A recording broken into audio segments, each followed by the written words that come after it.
নমস্কার, আপনাদের স্বাগত জানাই আজকে বিশেষ খবরে। মধ্যপ্রাচ্যে আবারও বাড়ছে উত্তেজনা। মার্কিন সংবাদ মাধ্যম ওয়াল স্ট্রিট জার্নাল এর একক প্রতিবেদনে দাবি করা হয়েছে, যুক্তরাষ্ট্রের প্রেসিডেন্ট ডোনাল্ড ট্রাম্প ইরানের বিরুদ্ধে সিদ্ধান্তমূলক পদক্ষেপের সম্ভাব্য বিকল্প নিয়ে উদ্বাস্তুদের সঙ্গে আলোচনা করেছেন। প্রতিবেদন অনুযায়ী, যুক্তরাষ্ট্র ইতিমধ্যে মধ্যপ্রাচ্যে অতিরিক্ত সামরিক শক্তি মোতায়েন শুরু হয়েছে।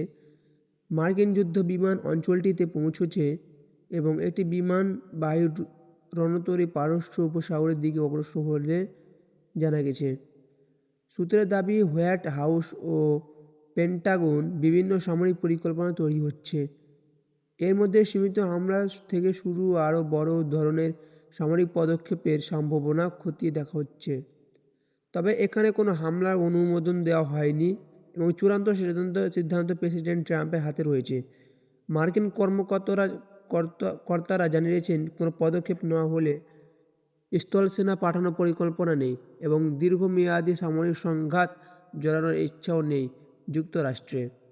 এদিকে সম্ভাব্য হামলার ঝুঁকি ও তার আঞ্চলিক প্রভাব নিয়ে আলোচনা চলছে। বিশেষজ্ঞদের মতে পরিস্থিতি আরও জটিল, মধ্যপ্রাচ্যের স্থিতিশীলতা বড় ধরনের চ্যালেঞ্জের মুখ হতে পারে। উল্লেখযোগ্য, ইরানের বিক্ষোভকারীদের বিরুদ্ধে বল প্রয়োগের ঘটনাকে কেন্দ্র করে ট্রাম্প প্রশাসন কড়া অবস্থান নিয়েছে। তবে শেষ পর্যন্ত যুক্তরাষ্ট্র কী পদক্ষেপ নেবে সেদিকে এবং আন্তর্জাতিক মহলে। এই ছিল মধ্যপ্রাচ্যের সাম্প্রতিক পরিস্থিতি নিয়ে বিশেষ প্রতিবেদন। আরও আপডেট পেতে হলে আমাদের সঙ্গে থাকুন। ইরানের বিরুদ্ধে বড় পদক্ষেপের চিন্তা ট্রাম্পের, মধ্যপ্রাচ্যে বাড়তি মার্কিন সেনা মোতায়েন, যুদ্ধের আশঙ্কায় বাড়ছে আন্তর্জাতিক উদ্বেগ।